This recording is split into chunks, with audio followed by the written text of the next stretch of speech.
All right, last time we talked about async callbacks, callback functions. Previously we used two separate callbacks, one for the success and one for the errors. So there's a simpler method. You can kind of consolidate this into one callback. And there's pros and cons to this, but what this allows you to do is if you combine the two callbacks together, you can manage the errors all within one callback, right? So the first parameter of the callback function here is an error parameter, and if this is null or undefined, the assumption is no error occurred in your asynchronous function. All right, and then the all of the parameters following, usually it's just one item. This is basically the return value of your asynchronous function. Okay, so callbacks you can kind of think of as return values. It's a function to grab the return value and do something with it. Okay. So if the first parameter optionally receives an error object and if the function produces an error. If no error occurs, the error parameter receives an argument of null or undefined, and then the second parameter and beyond are used as return values from the asynchronous task. Okay, so what this allows us to do is if you do have an error, you'll kind of see this sort of style. If error, then handle that error in some way and then return from your callback. Otherwise, do some other stuff with the return value data because this is, null or undefined, right? So you can just keep going about your day. All right, so this is sort of what Node.js actually uses in practice, and so we're going to move to this sort of paradigm here. And what we want to do is model, for this, we're going to model a few asynchronous tasks that rely on others. So we have about 3 steps. And we're going to see how this is simple in terms of doing it synchronously, and then we're going to see how complicated it gets doing it asynchronously with callbacks. All right, let's get some helpers going. So this first helper generates a random integer. Okay, so what this is going to do is basically just allow us to generate random ints. So for this example, we could test this out real quick. So we have a starting point and an ending point.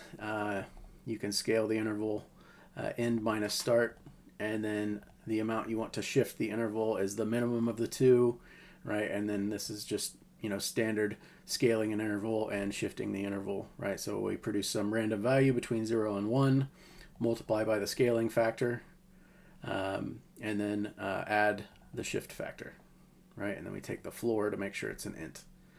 All right, fairly standard practice, and then we'll test this 10 times with the integers between 50 and 60. Let's see if it's working. And this program is called async callback hell. All right, and so we see all of these working. That's fine. What happens if you have the last value first? It should go 60 to 80. Okay, and it does. All right, so that's just a little test. Make sure that's working. All right, what are the things that we want to do? So basically what we want to do is we have a concept of we're going to pretend like we're on the client side, and we're going to get a user from the backend system. So the backend system is a server of some kind. We want to get a user ID based on the username, and this would be sort of like a login. We'd probably provide a password or something like that, but we're going to ignore those steps because it's not important to what we're trying to showcase here. So I'm going to get a username, or get the user ID from the username, and basically this is logging in. Once I have the user ID, then I can use the user ID for all the rest of my requests. Okay, this is an extreme simplification, right? But this is our first step. Right now, this is just a synchronous function. So we basically say if we have username is Alice, then we return the user ID of 1000. And then if username is Bob, we return 1001. And for our purposes, we only have two usernames in our database, right? So, and then if anything else is provided, we say error, username not found in our database. Okay, so we have potential success values and then an error condition. All right, something that can happen if something goes wrong, we get an error. All right, the next step that we want to do is once we have this user ID, we're going to want to play to some sort of game, right? So we say, and the game can take different lengths of time depending on the users. User ID, again, we know is Alice, and we're going to have her play some game and she gets some score. And we're just going to get a random number back between 1 and 10,000. We'll say that's her score. All right, and then if user ID from the function is 1001, we know that's Bob, and we'll have him play some game. And if we get a different user ID, we say user ID not found error. Okay. All right, and so these have to be strung together, right? So we have get user ID from the username. Right, we'll get a user ID back, but we have to use the user ID in order to play the game. So we have to get this value back before we can play the game, right? And then we're going to do this for 2 players, right? So there's this chaining event. This one has to happen, then this one for one particular user, say Alice, right? Then this has to happen for Bob. We get Bob's user ID back, and then we play for Bob. So they're 2 separate chains, but both of those chains have to complete in order for us to determine the winner. Okay, and so we have another function here, determine winner. Okay, and this is a very contrived example, but it serves a purpose for showing us callbacks. All right, so function determine winner. You pass in player 1 name, so that might be Alice, and we've gotten her score. And then player 2 name, that should be Bob, and then his score. And then what we do is we check to see if player 1 score is less than 0, and this is our error condition, right? So for each one of these, I'm trying to kind of make a contrived error condition that you might encounter when running this function. So in this case, if the error is negative, something's gone wrong. There could be lots of different errors, but we just want to have at least one that we can show. And then player 2 score is less than or equal to 0, right? Negative score not allowed. All right, and then all this does is if player 1 score and player 2 score are the same, then it says they tied. If one is greater than the other, player score 1 is greater. Player 1 name, player 1 score defeated the other player, and then just to change it up a little bit, we'll set player 2 vanquished the other player, right? So pretty simple, some boilerplate, not complicated, but this is enough to showcase we have a few things that we have to chain together. So we have to get user ID, play game, and then determine winner. But we have to do this. These 2 things are like chain links. They have to occur one after the other, and then another series of chain links for Bob has to occur, and then we can call this third item. Both of them have to complete. So this is very straightforward when we talk about synchronous code. Okay, so let's do a synchronous version of this, right? All of this code is synchronous right here. So I'm going to say we have a username Alice, or Alice's username, Alice's ID, and Alice's score. Then we're going to define Bob's username, Bob's ID, and Bob's score. Okay, since this is all synchronous, there's no delays. It's just going to occur very, very quickly. We could add synchronous delays if we wanted to. That would just take extra time. We've seen that in the past where we can kind of mimic a synchronous delay time. No need for that. All right, so what we do is we say the username is Alice, and then Alice ID. We have to get her ID using the get user ID. So this is the first task that we have to complete. We pass in the username, and we should get her ID back. We cannot do the play game step without getting her ID back. But in synchronous code, that's real easy. The next line of code, after this line of code executes to completion, then we go on to the next line, right? So this is no problem. We pass in play game, we pass in Alice ID to play game, and we get Alice's score. Then we do the second chain because we can't just call determine winner now because we don't have Bob's stuff yet, Bob's information. So we say Bob username is Bob. We get Bob's ID. So this is the first task that we want to complete. Right now it's synchronous. And then once we get that ID, this is the second task that's currently synchronous. We pass in the ID and we get Bob's score. So now we've completed both tasks for both users, and now both of those have to have completed in order to determine the winner. Okay, and so we call determine winner, and then pass in the appropriate items. And once that's completed, we want to do something else. This is the final task, or the final thing we want to run after we've determined the winner, and I'm just going to log out, game over. Okay, so this is a fairly standard sort of setup for some sorts of tasks. All right, and we're going to make these asynchronous next, and that's where it gets tricky. All right, let's run 05. Okay, so this ran very, very quickly. These numbers are randomly generated. So this time Bob vanquished Alice, and then it says game over. Alice defeated Bob, and it can go back and forth any number of times. We can test out our error conditions. We can say Alice cat, and we should get an error, right? Username not found, error, username was not found in the database. That should be injecting the text.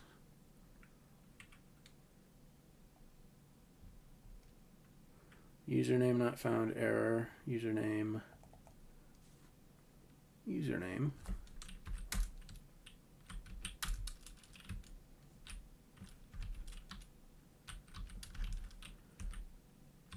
was not found in the database. Oh, this is just the code, not the actual message there. Alice cat. Okay, so it did indeed inject the bad username, and then it raised the error. Okay, that's fine. So we can test to see the other error conditions. Let's say we have a bad ID. The IDs are strings, and we can just say we'll add cat to this string. All right, and we can see we get a bad ID here. 1000 cat was not found in the database, so that's not a valid user ID. All right, good. And then Alice's score, we can just set this equal to something negative and see if we get an error here. Player Alice score of -50 is invalid. Negative score is not allowed. Okay, so that's fine. This is all working reasonably well. We tested all the error conditions, and we tested determining the winner, and then we determine the winner, and then we have game over print at the end. All right, so one more time, the synchronous version, very simple. Okay, now let's move to an asynchronous version of this. Okay, so what we want to do is first we want to kind of build the idea of, we want to make some function, I call this asyncify, and we're going to try to mimic whatever synchronous function we pass in as asynchronous by using set timeout. Okay, so there's kind of a lot here, so we can break this down. Okay, so what's the first thing we want to do? I want to take in a synchronous function and return some function back that behaves asynchronously. Okay, so this async function is my return value. Start with the synchronous function. Those functions are going to be each one of these three in our chain: the get user ID, the play game, and determine winner. Right? These were all called synchronously, and it worked out fine. But I need async versions of these. Okay, so what I'm going to do is I'm going to pass in, optionally pass in a time parameter if that doesn't exist. So if time is undefined, then I'll just generate a random value between 0 and 2 seconds, right? 0 and 2000 milliseconds. Otherwise, if I do provide a value, then time just equals whatever it already was. Okay. So this is going to be, when we set our timeout, this is going to be the time. So this would be like time in milliseconds. Okay, then we need to create an async function. This async function is the goal, right? We're asyncifying some synchronous function. So the goal, we pass in a sync function, we want an async function back. So this is what we're returning. Okay, so how does this work? The sync function just returns a value or raises an error. Okay, so what we have to do, first of all, to get the asynchronous type of behavior, we need time and set timeout. Okay.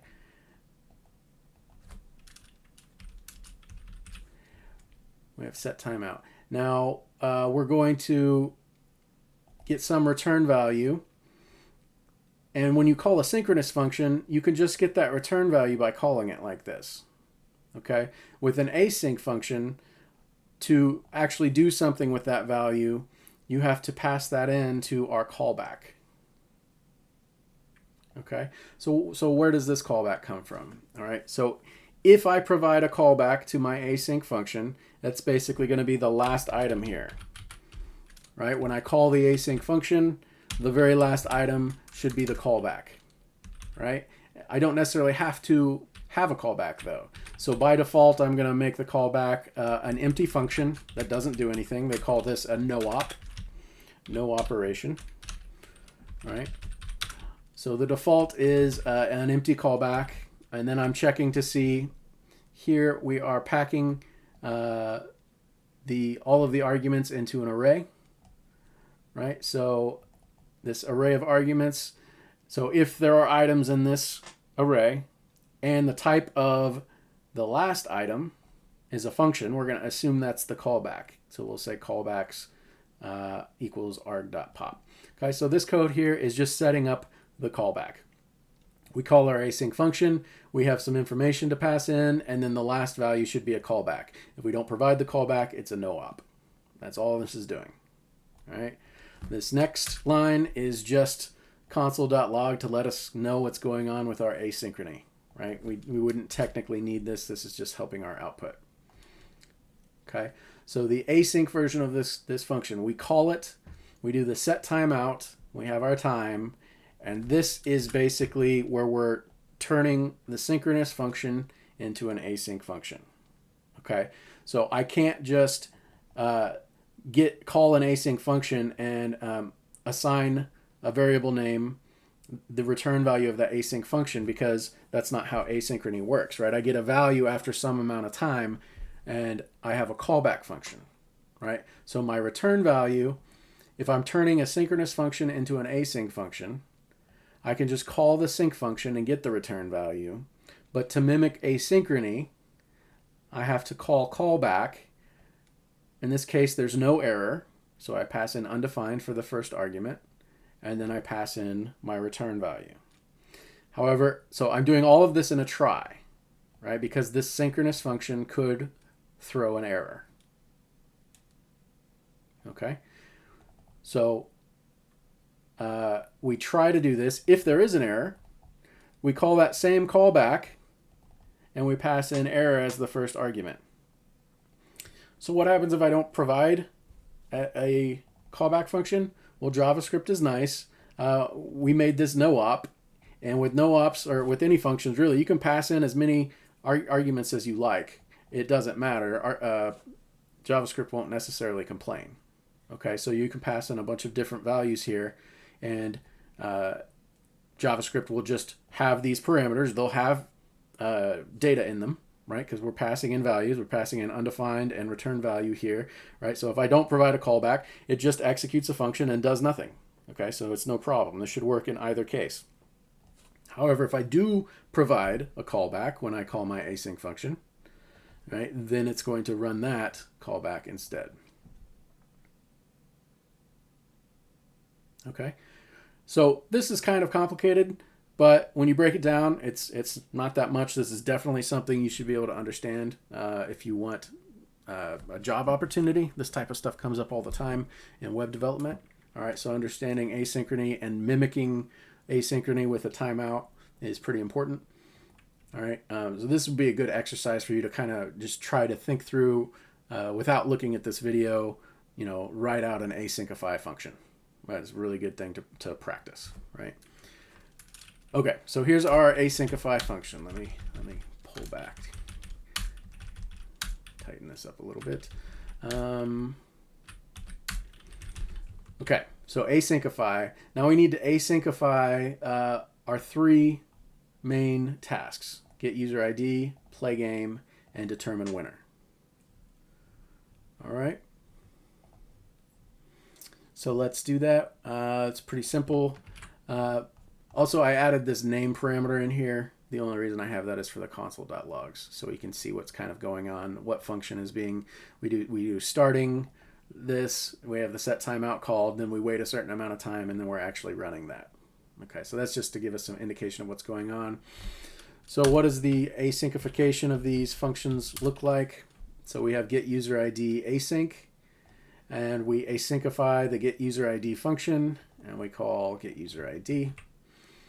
Play game async is asyncified play game, and we just pop that in for the console.logs. And then determine winner async is just like determine winner, right? Except we asyncify it. Okay, so those are our asynchronous versions, and now we need to do an asynchronous test. Okay, so we start with Alice username, Bob username, and the scores, right? Just like we did up here. So we have to have the usernames and the scores before we can determine a winner, right? So we will declare these. We already declared them, so we're just going to reset them because this is our async test. And so how do we want to do this? We need to get the user ID asynchronously, and we're going to pass in Alice's username.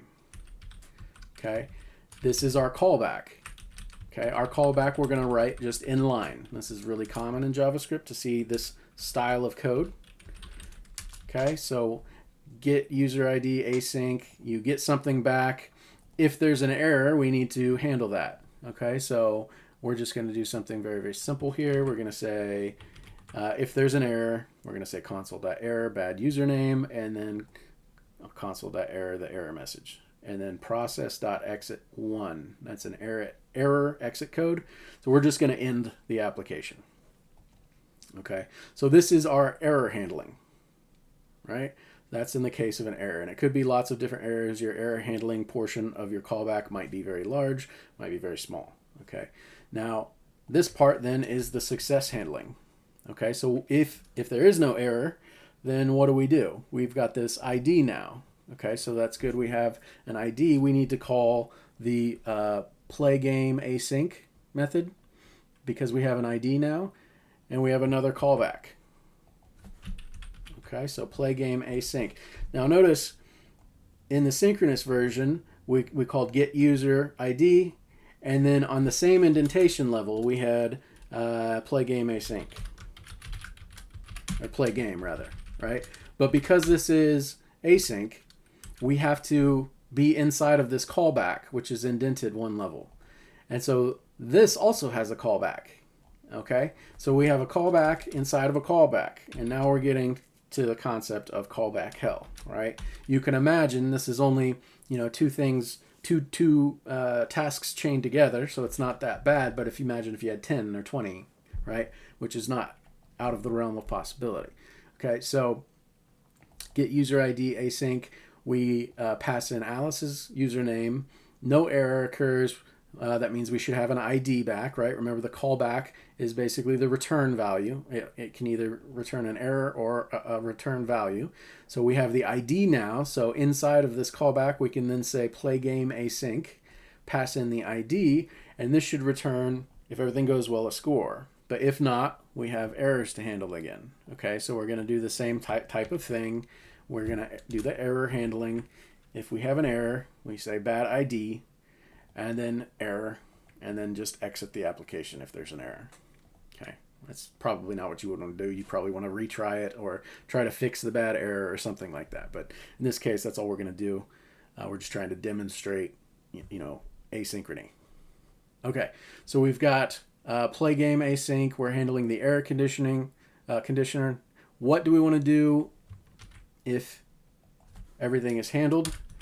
We want to set Alice's score equal to score, right? Now, why do we want to do this? Well, because eventually we want to just determine the winner, right? Eventually, I want to do something like this, determine winner. Okay, pass in Alice's username, Alice's score, Bob username, and Bob's score. The problem here is I'm not sure if Bob's score has even been calculated yet. Bob might be taking longer to play than Alice took to play the game. Okay, so I can't do this yet. I have to check to see if Bob has a score before I can do this, right? And so I basically need to add in code like this. So if Bob does indeed have a score, right, I could say it's non-zero if it's greater than 0 or something like that. So in this case, if it's 0, this would be false. So if there is a score, then I already know I have Alice's score. So I know I have all the pieces that I need. Now I can call determine winner async. All right, and let's spread this out just a little bit. Determine winner async.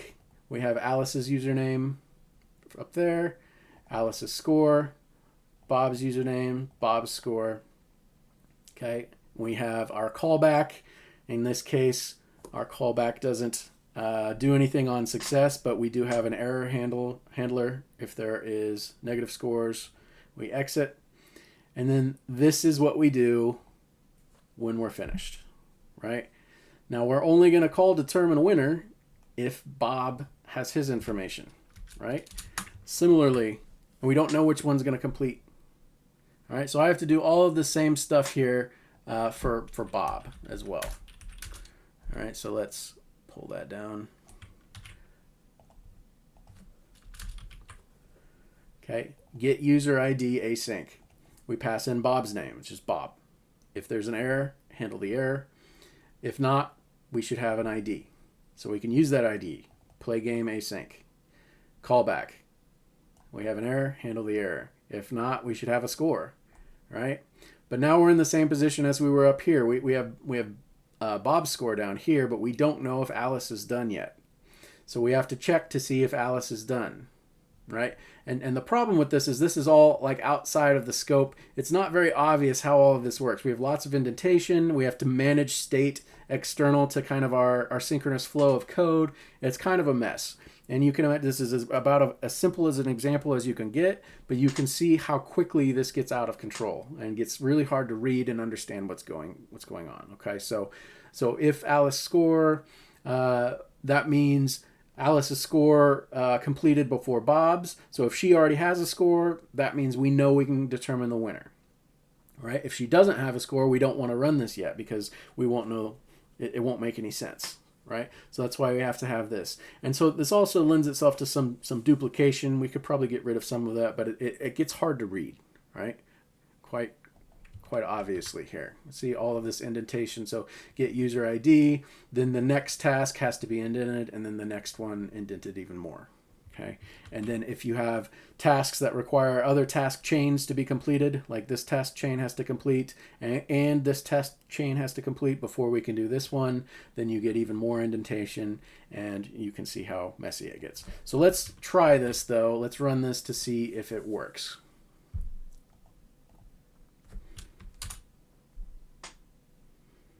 Okay, so our sync version was fine.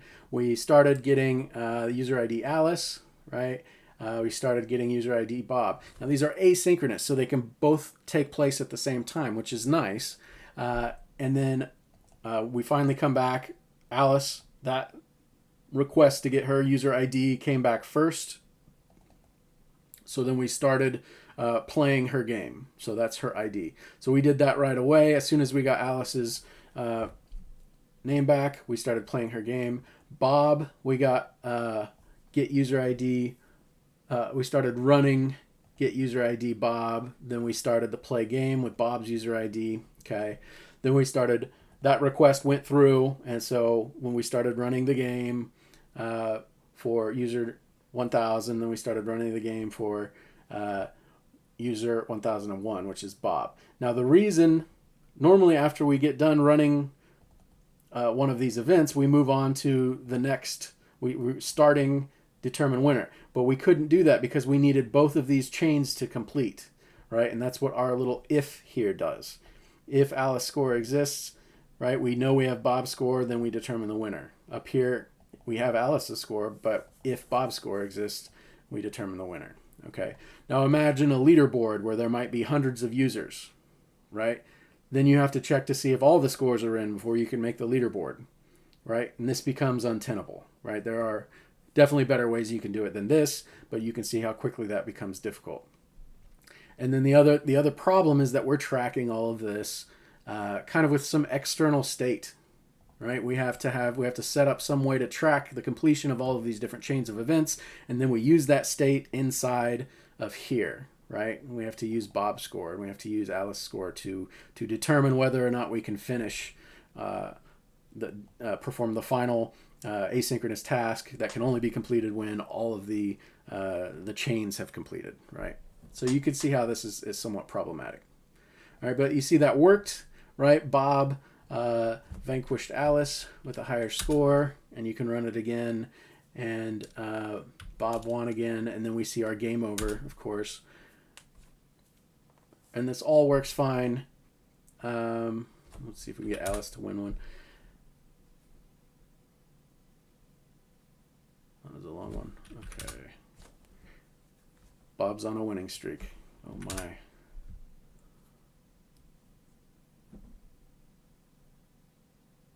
There we go. Alice finally won. Okay. So let's test the last thing. Let's make sure our errors are working. Okay.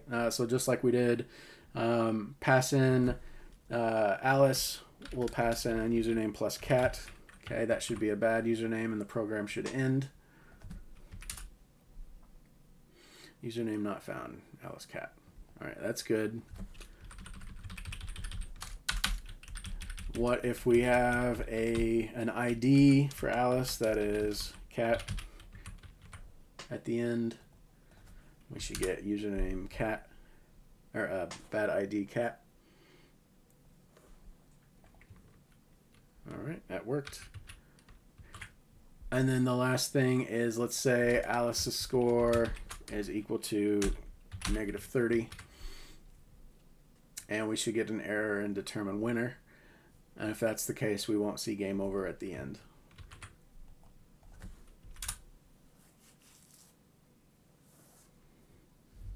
Negative scores. All right. Negative score error. Yep. And so we didn't see, right above here, we didn't see game over because that occurs after the error message where we exit the program. Okay, so all of our error handlers appear to be working, even though they're very simple.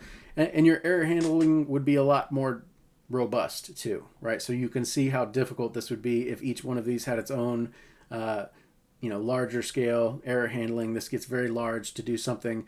When you look at the synchronous version, is basically just this. Now to handle errors here, we would do a try catch or something like that, right? But we can't do that with asynchrony. Okay, so we've basically found ways of handling all of the major ways of executing code, right? We can return values from asynchronous code with the callback. We can return errors with the callback, right? And so this gives us the flexibility to actually be able to do asynchronous programming, which is critical. However, it's not very nice. Okay, so in the next example, we're going to be going over something similar, and we're going to, instead of be using this idea of callbacks, we're going to use something called promises. So promises are something that were only introduced into the language. It's probably 2015, something like that. And it's a way of managing all of this state and keeping track of return values and errors in a much nicer way. So you don't have to use this sort of async callback hell type of mechanism. Okay, so that's what we'll go over next time. And once we get there, we can start communicating to backend services using the fetch API, and then we can start making full-scale applications. But all of this is critical to understanding JavaScript at its core. And if you want to be a JavaScript developer, this is absolutely must-have information. All right, so we'll go to promises next, and then there's even an extra layer on top of promises that makes things even nicer than promises. It's called async await, and we'll get into that. Those will be the last two videos here, and then we can get into building more interesting types of applications.